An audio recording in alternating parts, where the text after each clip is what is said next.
साथियों नमस्कार। आर के क्लासेस कैंचिया में एक बार फिर से आपका स्वागत, अभिनंदन। राजस्थान कर्मचारी चयन बोर्ड जयपुर के द्वारा दिनांक 6/10/2023 को विज्ञापन जारी किया गया है और ये विज्ञापन है पशु परिचर का, जिसकी सीधी भर्ती परीक्षा के माध्यम से होने जा रही है।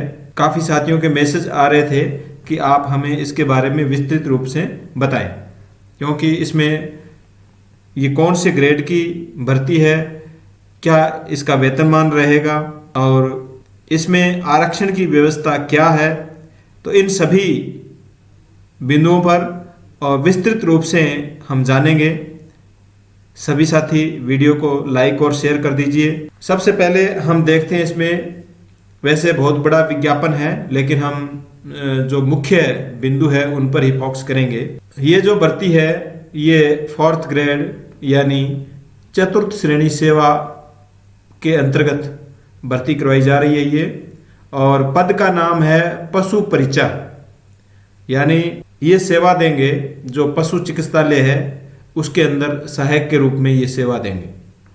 इसमें गैर अनुसूचित क्षेत्र और अनुसूचित क्षेत्र यानी नॉन टीएसपी और टीएसपी। नॉन टीएसपी के 5281 पद है और टीएसपी के 653 पद है, यानी टोटल जो पद है वह है 5934। तो ये तो रही पदों की बात। अब है ऑनलाइन एप्लीकेशन। तो ऑनलाइन एप्लीकेशन जैसे हम अन्य फॉर्म भरते हैं वैसे ही आपको ये आवेदन करना है, लेकिन एक आपको ध्यान रखना है, गलत सूचना या अपूर्ण आवेदन के सुधार हेतु पत्र व्यवहार स्वीकार नहीं किया जाएगा।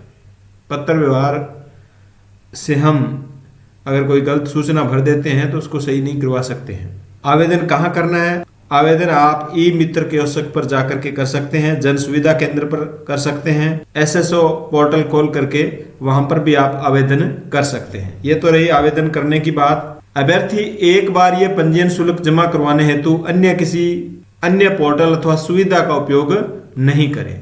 अगर अभ्यर्थी ने एक बार पंजीयन शुल्क जमा करवा दिया है तो उसे अन्य पोर्टल पर या अन्य जन सेवा केंद्र का उपयोग करने की जरूरत नहीं है।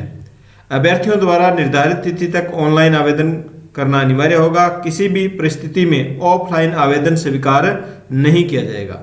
आवेदक को आवेदन करते समय अगर किसी प्रकार की कोई समस्या है तो वो ई मित्र हेल्पलाइन नंबर ये दिए हुए हैं, इनसे संपर्क करके वो समस्या है उसका समाधान कर सकता है। एक बार ये पंजीयन शुल्क कार्मिक विभाग के परिपत्र दिनांक 19/4/2023 के अनुसार अभ्यर्थियों को अपनी एसएसओ आईडी द्वारा लॉगिन करने के बाद एक बार यह पंजीयन प्रणाली ऑप्शन पर जाकर निम्नानुसार निर्धारित पंजीयन शुल्क राज्य के निर्धारित ई मित्र कियोस्क या जन सेवा केंद्र के माध्यम से चयन बोर्ड को ऑनलाइन जमा करवाने हैं। इसमें देखिए, सामान्य वर्ग और क्रिमिलियर श्रेणी के या अन्य पिछड़ा वर्ग और अति पिछड़ा वर्ग के लिए 600 रुपये है।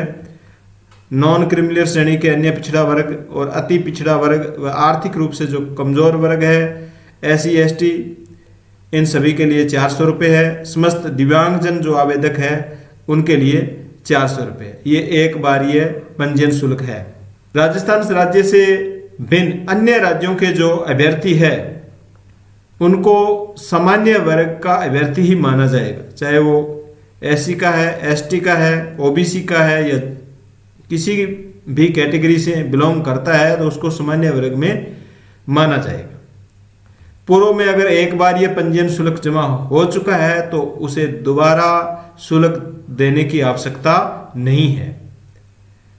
अब है पशु परिचर रिक्त पदों का वर्गवार आरक्षण। तो आरक्षण की ये सारणी दी गई है, ये आप दे सकते हैं। इसमें कोई ज़्यादा समझने वाली बड़ी बात नहीं है। नेक्स्ट चलते हैं, जो आगे इम्पोर्टेंट फैक्ट है इसमें देखते हैं हम। गैर अनुसूचित क्षेत्र की रिक्तियों के विरुद्ध अनुसूचित क्षेत्र के निवासी भी आवेदन कर सकेंगे, यानी नॉन टीएसपी क्षेत्र के जो पद है उन पर टीएसपी एरिया के जो लोग हैं वो भी आवेदन कर सकेंगे। अनुसूचित क्षेत्र के उक्त रिक्त पदों के लिए केवल राजस्थान राज्य के अनुसूचित क्षेत्र के स्थानीय निवासी ही आवेदन कर सकते हैं। अगर जो टीएसपी क्षेत्र है उसमें राजस्थान राज्य के टीएसपी क्षेत्र में रहने वाले ही टीएसपी क्षेत्र में आवेदन कर सकेंगे। नॉन टीएसपी वाले जो अभ्यर्थी है वो टीएसपी क्षेत्र में आवेदन नहीं कर सकेंगे। महिला और भूतपूर्व सैनिक, उत्कृष्ट खिलाड़ी और विशेष योग्यजनों को आरक्षण, क्षैतिज आरक्षण, हॉरिजॉन्टल आरक्षण दिया गया है। यानी जैसे एससी के अंदर है तो उसको, जो महिला है उसको एससी के अंदर आरक्षण दिया जाएगा, जिस वर्ग से संबंधित है उसी वर्ग में उसको समायोजित किया जाएगा। यदि पोस्ट खाली रह जाती है, मान लो अनुसूचित जाति है, जनजाति है, आर्थिक रूप से कमजोर वर्ग के जो अभ्यर्थी है, तो उनको उन पदों को 3 वर्ष तक नहीं भरा जाएगा, 3 वर्ष तक वो पद रिक्त रहेंगे। नेक्स्ट है, राजस्थान के आर्थिक रूप से कमजोर वर्ग के आरक्षित पदों हेतु पात्र एवं उपयुक्त आवेदक उपलब्ध यदि नहीं होते हैं तो इन पदों को नियमानुसार सामान्य प्रक्रिया से भरा जाएगा। यदि आर्थिक रूप से कमजोर वर्ग के पद रिक्त है और उन पर आवेदक उपलब्ध नहीं है तो उनको सामान्य प्रक्रिया से भरा जाएगा। महिलाओं हेतु रिक्तियों का आरक्षण क्षैतिज पर वर्गानुसार 30% होगा। महिलाओं को 30% रिजर्वेशन मिलेगा, यानी एसटी के अंदर 100 पद है टोटल, तो उसमें से 30 जो पद है वो महिला के होंगे, यानी उसी वर्ग के अंदर उसको समायोजित किया जाएगा। महिलाओं हेतु आरक्षित दर्शाए गए पदों के नियमानुसार 8% पद विधवा के होंगे और 2% पद परित्यक्ता के, यानी 10% इनके पद होंगे उसी वर्ग के अंदर होंगे। मान लो ये 30% पद है महिला के, तो इसमें 8% जो पद है वो विधवा महिला के होंगे और परित्यक्ता यानी विवाह विच्छिन्न महिला है उसके लिए 2% होंगे। और इनको एक दूसरे पर समायोजित किया जा सकता है। यदि विधवा महिला उपलब्ध नहीं है तो उनको परित्यक्ता महिला की पोस्टिंग है वो इन पदों पर की जा सकती है। नेक्स्ट है, जो महिला विधवा है उसका पति का जो मृत्यु प्रमाण पत्र है या परित्यक्ता जो महिला है उसका विवाह विच्छेद का जो न्यायालय का आदेश है वह भर्ती आवेदन करने की अंतिम तिथि से पूर्व का बना हुआ होना चाहिए। इसके बाद में राजस्थान राज्य के अतिरिक्त पिछड़ा वर्ग में शामिल जातियों नॉन क्रिमिलियर को 5% आरक्षण है वो दे है इसके अंतर्गत। नेक्स्ट जो इम्पोर्टेंट है वह है 12 जिले की शहरिया आदिम जाति के आवेदक को आवेदन पत्र में अपनी श्रेणी से संबंधित कॉलम में स्पष्ट रूप से अंकन करने पर ही उन्हें 12 जिले में शहरिया जाति के लिए राज्य सरकार का ये जो निर्देश दिया गया है इसके अनुसार आरक्षण का लाभ दे होगा। भूतपूर्व सैनिकों के आश्रितों को भूतपूर्व सैनिकों के आरक्षित पदों का लाभ देय नहीं होगा, यानी भूतपूर्व सैनिक है उसको इसमें लाभ मिलेगा। भूतपूर्व सैनिकों के जो आरक्षित है, जो उन पर आश्रित लोग थे उनको इसका लाभ देय नहीं होगा।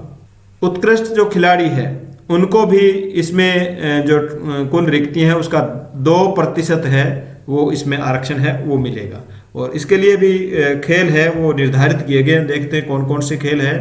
ये खेलों की सूची है, यानी अंतर्राष्ट्रीय टूर्नामेंट चैंपियनशिप में चाहे वो व्यक्तिगत रूप से भाग ले या टीम स्पर्धा में भारतीय टीम का प्रतिनिधित्व करता हो, तो इन सभी में ये 8 जो खेल लिखे गए हैं अंतर्राष्ट्रीय खेल संस्था है, इनमें अगर उसने भाग लिया है तो ही ये प्रमाण पत्र मान्य होगा। नेक्स्ट जो इम्पोर्टेंट है दिव्यांगजन के लिए, यदि हम अंकों के आधार पर भर्ती कर रहे हैं तो 5% उसे छूट मिलेगी। जैसे मान लो 40% आ रहे हैं तो 5% उसको 35% वाले का भी दिव्यांगजन का हो जाएगा। अगर मेरिट से ले रहे हैं तो उसको 5% छूट दी जाएगी। अब है वेतनमान। राज्य सरकार द्वारा देय 7वें वेतन आयोग के अनुसार पशु परिचर का वेतनमान पे मैट्रिक्स लेवल 1 निर्धारित है। पे मैट्रिक्स लेवल 1 का मतलब 18,000 रुपये, लगभग 18,000 रुपये से इसका बेसिक स्टार्ट होगा। कुछ भत्ते वगैरह भी बाद में 2 साल यानी परीक्षा काल पूर्ण होने पर कुछ भत्ते वगैरह कुल मिलाकर के आपको 25-30 हज़ार रुपये मिल जाएंगे। तो बहुत अच्छी नौकरी है। अगर आपका सिलेक्शन कहीं भी नहीं हो पा रहा है तो इसमें रह करके आप अपनी आर्थिक स्थिति को मजबूत करके और अपनी तैयारी को और अधिक करके अपना जो आप उच्च पद प्राप्त करना चाहते हो वो कर सकते हो। सीधी भर्ती के दौरान परीक्षा काल रहेगा और उस दौरान जो राज्य सरकार के द्वारा निर्धारित राशि है वो आपको मिलेगी और परीक्षा अवधि है वो 2 वर्ष की इसकी रहेगी। फिर है पात्रता। इसमें 10वीं पास या इसके समतुल्य परीक्षा पास होनी चाहिए। हिंदी का आपको ज्ञान होना चाहिए, देवनागरी लिपि का, और राजस्थान की संस्कृति का ज्ञान होना चाहिए। इतनी ये इसमें योग्यता मानी गई है, ये सभी के पास लगभग है। फिर है महत्वपूर्ण है जो स्वास्थ्य, यानी आप जब पोस्टिंग हो जाएगी तो उसमें आपको जिले के जो मुख्य चिकित्सा एवं स्वास्थ्य अधिकारी है, मेडिकल ज्यूरिस्ट, उसके द्वारा आपको प्रमाण पत्र प्रस्तुत, उसके जो सर्टिफिकेट है मेडिकल सर्टिफिकेट वो प्रस्तुत करना होगा नियुक्ति के समय, ऑर्डर होने के बाद में। चरित्र, सेवा में सिद्धि भर्ती के लिए आवेदक का चरित्र ऐसा होना चाहिए जिससे कि वह पशु परिचर के पद पर नियुक्ति के लिए योग्य हो सके। उसे सद चरित्र का प्रमाण पत्र ऐसे विश्वविद्यालय, स्कूल, कॉलेज या जहां उसने अंतिम शिक्षा प्राप्त की हो, प्रधानाचार्य, शिक्षा अधिकारी के द्वारा प्रस्तुत करना होगा। 2, ये तो जो सर्टिफिकेट हमें अंतिम जो हम परीक्षा पास करते हैं उस संस्था से मिलता है वो देना ही है। उसके बाद में 2 ऐसे उत्तरदायी व्यक्तियों के प्रमाण पत्र भी प्रस्तुत करने होंगे जो आवेदन पत्र की दिनांक से 6 महीने पहले के न हो और अभ्यर्थी के रिश्तेदार द्वारा दिए हुए नहीं होने चाहिए। तो ये 2 तो आपको चरित्र प्रमाण पत्र किसी 2 व्याख्याता से आपको बना करके देने हैं, और ये 6 महीने से पुराने नहीं होने चाहिए। और इसके अलावा आपको एक जो सर्टिफिकेट अंतिम मिलता है वो देना है। बाकी नॉर्मल इसमें योग्यताएं हैं। फिर है आयु, आयु वाला भी महत्वपूर्ण है। 1 जनवरी 2024 को 18 वर्ष की आयु प्राप्त कर चुका हो, 40 वर्ष का नहीं हुआ, यानी न्यूनतम 18 वर्ष और अधिकतम 40 वर्ष। अब छूट क्या है देखो, अधिकतम आयु सीमा में जो अनुसूचित जाति, जनजाति, पिछड़ा वर्ग, अति पिछड़ा वर्ग, आर्थिक रूप से कमजोर वर्ग के पुरुष अभ्यर्थियों को, और होने चाहिए राजस्थान के मूल निवासी, इनको 5 वर्ष की छूट दी जाएगी। सामान्य वर्ग की महिला अभ्यर्थियों को 5 वर्ष की छूट दी जाएगी।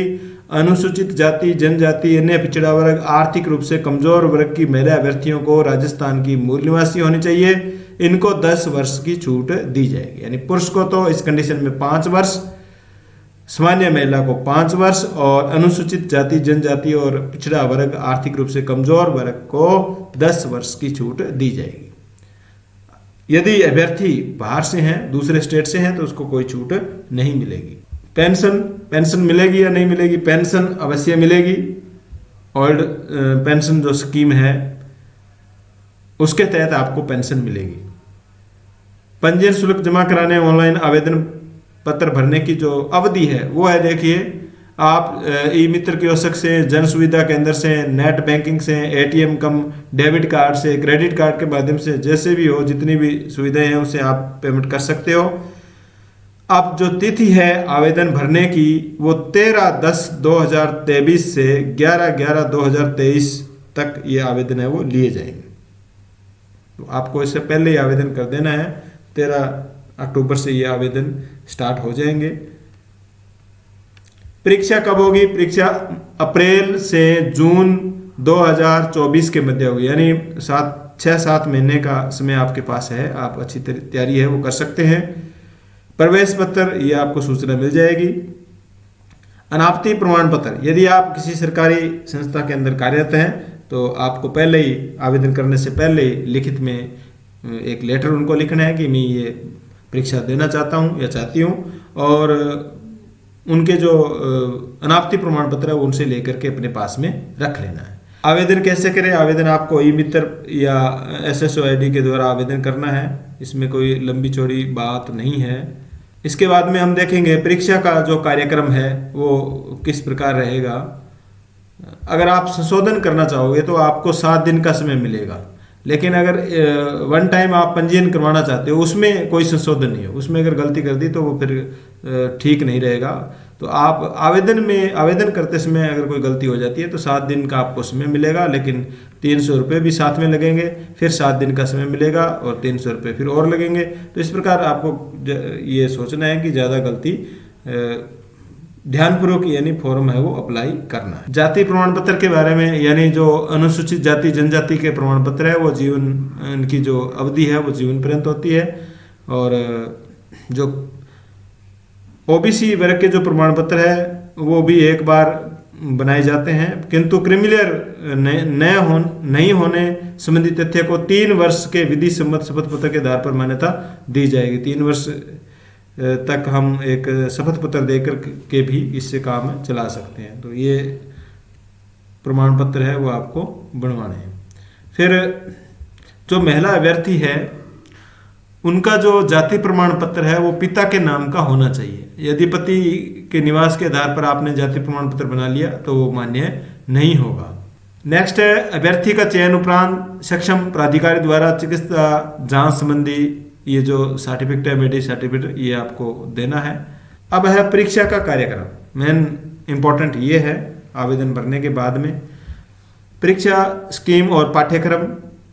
इसमें देखो प्रश्न पत्र के 2 भाग होंगे, ए भाग और बे भाग। ए भाग में प्रश्नों की संख्या 105 होगी और कुल अंक भी 105 होंगे, यानी एक क्वेश्चन है वो 1 अंक का होगा। भाग बे में 45 क्वेश्चन होंगे और 45 अंक होंगे। टोटल 150 क्वेश्चन और 150 अंक होंगे। समय होगा 3 घंटे। अब नेगेटिव मार्किंग होगी या नहीं होगी? बहुविकल्पीय वस्तुनिष्ठ प्रकार के 150 प्रश्न होंगे। अधिकतम परिणाम 150 होंगे। प्रत्येक सही उत्तर के लिए अधिकतम 1 अंक दिया होगा। प्रत्येक गलत उत्तर के लिए 1/4 अंक काटा जाएगा। 1/4 अंक काटा जाएगा। प्रश्न पत्र में न्यूनतम 40% लाना अनिवार्य है। परीक्षा का मानक स्तर सेकेंडरी होगा, यानी कक्षा 6 से 10 तक आपको तैयारी करनी है। इन किताबों में से पूछा जाएगा और वो एग्जामिनेशन ऐप पर आपको तैयारी करवाई जाएगी। पाठ्यक्रम क्या रहेगा देखिए। पाठ्यक्रम में 105 जो क्वेश्चन आएंगे वो माध्यमिक स्तर के सामान्य ज्ञान के होंगे, जिसमें दैनिक विज्ञान, गणित, सामाजिक अध्ययन, भूगोल, इतिहास, संस्कृति, कला, समसामयिक विषय यानी करंट से संबंधित ये वस्तुपूरक प्रश्न है वो पूछे जाएंगे। तो कक्षा 6 से 10 तक जो किताबें हैं उनमें से क्वेश्चन पूछे जाएंगे। एनसीईआरटी की जो किताबें हैं तो वो हमने तैयार कर रखे हैं, आपको नोट्स भी मिल जाएंगे। अब दूसरा जो पार्ट है वह 45 क्वेश्चनों का, ये आपका पशु से संबंधित होगा। इसमें पशुपालन से संबंधित जैसे पशु एवं कुक्कुट प्रबंधन है, जैविक अपशिष्ट है, गोबर मूत्र, पशुधन उत्पादन का विपणन, डेयरी विकास है, इनसे संबंधित ये 45 क्वेश्चन पूछे जाएंगे। तो इनकी भी आपको तैयारी करनी है। इनकी किताब भी आपको मिल जाएगी और इनको आपको गूगल पर सर्च करके भी पढ़ना है, ताकि सरकार की जो भी योजनाएं हैं, आपको जो करंट में योजनाएं लागू की है सरकार ने, चाहे वो बजट में हो या सुजस पत्रिका के अंदर जो आया है, वो भी आपको उपलब्ध करवा दिया जाएगा। तो ये है कुल मिलाकर के पशु परिचर की भर्ती, जिसमें आपको 18,000 रुपये प्रति माह इसका जो बेसिक है वो रहेगा। कुल मिलाकर के आपको 30,000 रुपये तक तनख्वाह मिलेगी। तो आप ये आवेदन अवश्य करें और एग्जामिनेशन ऐप पर तैयारी करें। आप वीडियो को लाइक शेयर करें और जिन साथियों ने अभी तक चैनल को सब्सक्राइब नहीं किया है वो साथी चैनल को सब्सक्राइब जरूर करें। मिलते हैं नेक्स्ट वीडियो के साथ। धन्यवाद।